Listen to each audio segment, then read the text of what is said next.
welcome to this video, which is the first in our new series of basic laws for business.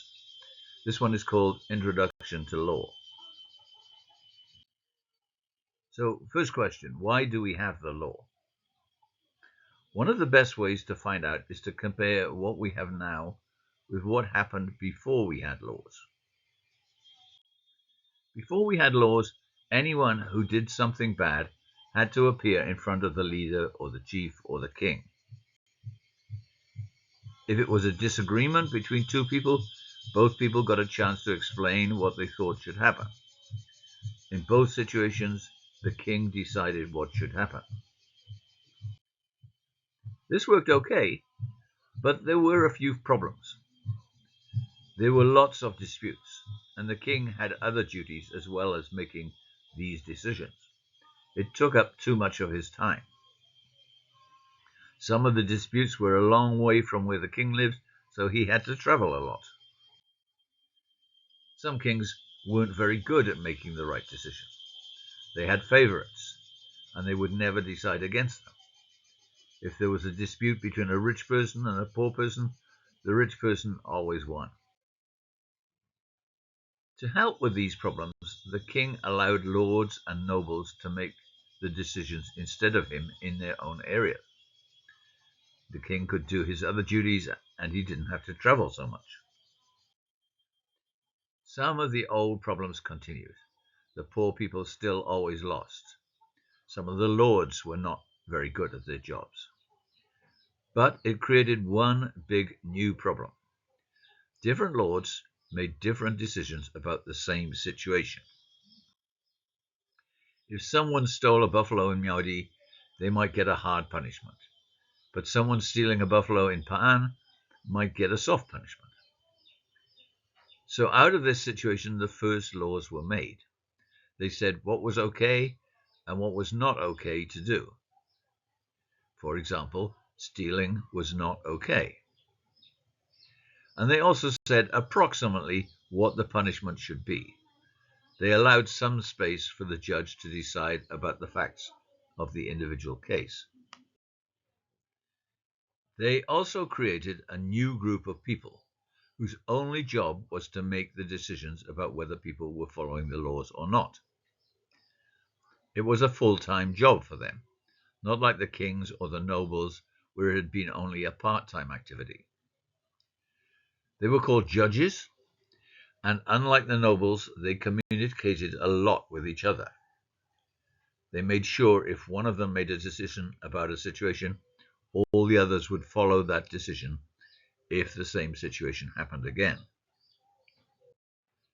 This was called precedent, P-R-E-C-E-D-E-N-T, which is like the verb precede and means the one that went before.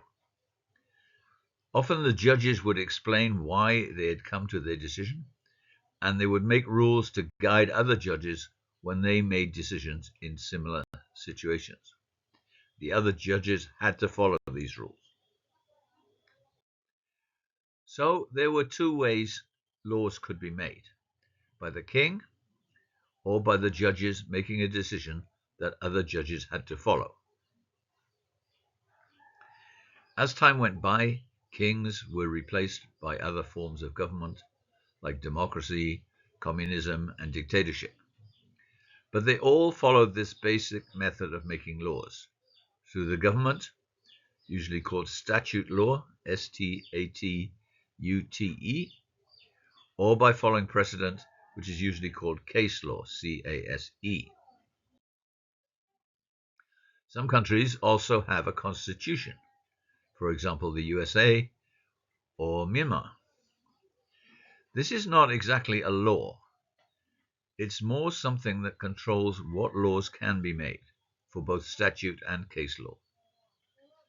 For example, the Constitution might say everyone is allowed free speech. That is, you are free to say what you want about any situation. The government is not allowed to pass a law that stops people speaking freely, and the judges can't create a precedent that would do that. The Constitution can be changed, but there are special rules about changing it. One way is where everyone gets to vote on whether they want to make the change or not. This way bypasses the Parliament or Senate and asks the people directly for their opinion. Another way is for the Parliament or Senate to vote, but they have to have a big majority, like 70 or 75%. They can't just change it with the normal 50% majority. You can say that that is undemocratic. If more than 50% of people agree there should be a change, it's undemocratic to deny them. But if you only needed a 50% majority to change it, it would not work to stop governments doing anything. Almost all democratic governments have over 50% majority. So if they wanted to make a law that was against the Constitution, and they only needed 50% to change the Constitution, they could just change the Constitution first and then pass the new law. This is one of the ways that Tatmadaw kept control in Myanmar before the February 21 coup. The 2008 constitution says that only 75% of the MPs in the parliament will be selected by people voting. The other 25% will be chosen by the Tatmadaw. To change the constitution, over 75% of the MPs have to agree. That means the constitution can't be changed unless some of the MPs chosen by the army support it. So when Aung San Suu Kyi won an election and promised to change the constitution, she found that winning the election wasn't enough to allow her to do that. If all the Tatmadaw's MPs voted against the change, no changes could be made.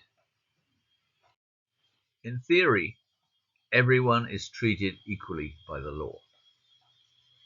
If the law says you mustn't steal, and you do, what happens to you because you broke the law should be the same. It doesn't matter if you're rich or poor, black or white, Christian or Buddhist. That's the theory, but it's not what happens in the real world. In the real world, rich people can pay lawyers who are very good at debating to convince the judge that they are right. Poor people can only afford lawyers who are not so good. Also, people with more education are more likely to know about the rights that the law gives them. For example, if you are a refugee who has just arrived in Mae Sot from Myanmar, you probably don't know anything about your rights in Thailand. Some employers know about this situation and that the refugees are desperate to get a job. So they offer them jobs that ignore their rights and break Thai laws. But they can get away with it because the refugees don't know about their rights in Thailand. So studying law can be very helpful in your life.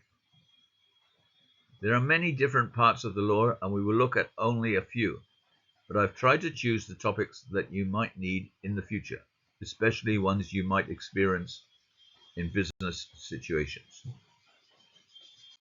And this is the end, my friend.